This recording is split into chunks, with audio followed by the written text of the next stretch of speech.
আসসালামু আলাইকুম। আপনারা সবাই কেমন আছেন? আমি আলহামদুলিল্লাহ ভালো আছি। আমি আজকে আপনাদের দুইটা আলু আর অল্প একটু চিকেন দিয়ে একটি নাস্তার আইটেম বানিয়ে দেখাবো। আমি এখানে দুইটা নতুন আলু ছুলে সিদ্ধ করে নিছি, আর এখানে মুরগির বুকের মাংসটা লবণ আর আদা রসুন বাটা দিয়ে একটু সিদ্ধ করে নিছি। আমি এখানে মুরগির বুকের মাংসগুলো হাত দিয়ে এরকম ছিঁড়ে নিতেছি। এইভাবে করে আমি হাত দিয়ে ঝুরি করে নিব, আর আলুগুলো হাত দিয়ে এভাবে করে চটকিয়ে নিব। আমি এখানে চিকেনগুলো হাত দিয়ে ঝুরি করে নিলাম, আর আলুটা হাত দিয়ে চটকিয়ে নিলাম। আর এখানে আমি 1 চামচ আদা রসুন বাটা দিয়ে দিলাম। আর এখানে আমি পেঁয়াজ কুচি করে নিছি, কাঁচামরিচ কেটে নিছি, আর এখানে পরিমাণ মতো ধনিয়া পাতা কুচি করে নিলাম। তো আমি পেঁয়াজ, কাঁচামরিচ আর ধনিয়া পাতাগুলো আমি দিয়ে দিলাম। আর এখানে আমি কিছু শুকনো মশলা নিয়ে নিলাম।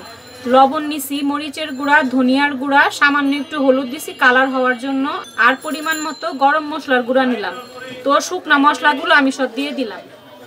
আর এখানে আমি 1 চামচ ব্রেড ক্রাম্বস দিয়ে দিলাম, আরও 1 চামচ দিলাম, মোট 2 চামচ ব্রেড ক্রাম্বস দিলাম। এটা আমার হাতে বানানো ব্রেড ক্রাম্বস। আপনাদের কাছে যদি ব্রেড ক্রাম্বস না থাকে তাহলে আপনারা বিস্কিটের গুঁড়া ব্যবহার করতে পারবেন। এখন সমস্ত উপকরণগুলো আমি হাত দিয়ে ভালো করে মেখে নিতেছি।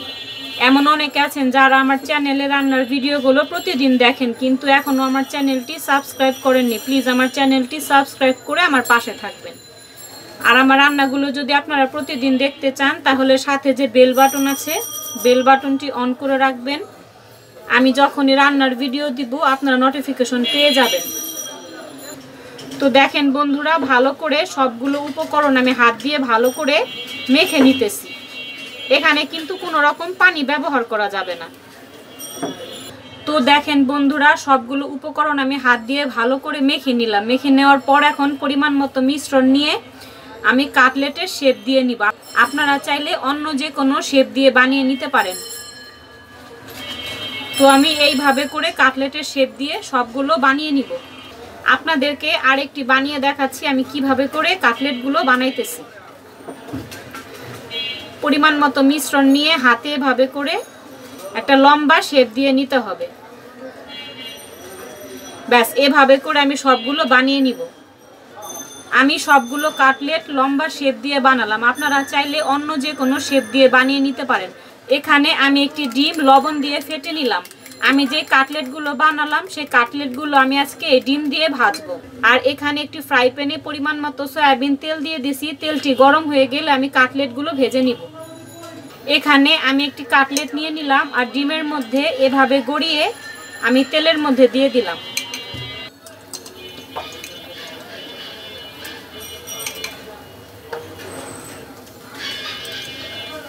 আমার রান্নাগুলো যদি আপনাদের কাছে একটু হলেও ভালো লাগে, প্লিজ আমার রান্নার ভিডিওর নিচে একটি লাইক দিয়ে দিবেন। এগুলো আমি ব্রাউন কালার করে ভেজে নিব। এই কাটলেটগুলো গরম ভাতের সাথে খেতে কিন্তু অনেক ভালো লাগবে, এমনকি পোলাওর সাথে আপনারা পরিবেশন করতে পারেন। দেখেন বন্ধুরা, কাটলেটগুলো আমি ব্রাউন কালার করে ভেজে নিতেছি। এগুলো আমার ভাজা হয়ে গেছে, এখন আমি উঠিয়ে ফেলতেছি। আপনারা কাটলেটগুলো এমনিতেও ভাজতে পারবেন। ডিম দিয়ে যে ভাজতে হবে এমন কোনো কথা নাই, কিন্তু ডিম দিয়ে ভাজলে একটু টেস্ট ভালো আসে। তো দেখেন বন্ধুরা, এইভাবে করে আমি সবগুলো কাটলেট ভেজে নিব।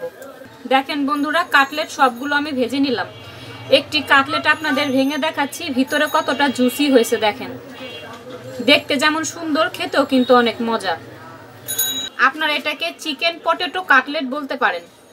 আপনারা বাচ্চাদের টিফিন বক্সে এটি বানিয়ে দিতে পারেন, বাচ্চারা অনেক খুশি হয়ে যাবে। আমার রেসিপিটি যদি আপনাদের কাছে একটু হলেও ভালো লাগে, প্লিজ আপনারা একবার হলেও বাসায় ট্রাই করবেন, অনেক ভালো লাগবে। আর আমার রান্নার ভিডিওর নিচে একটি লাইক দিয়ে দিবেন। আপনারা সবাই সুস্থ থাকবেন, ভালো থাকবেন। আসসালামু আলাইকুম।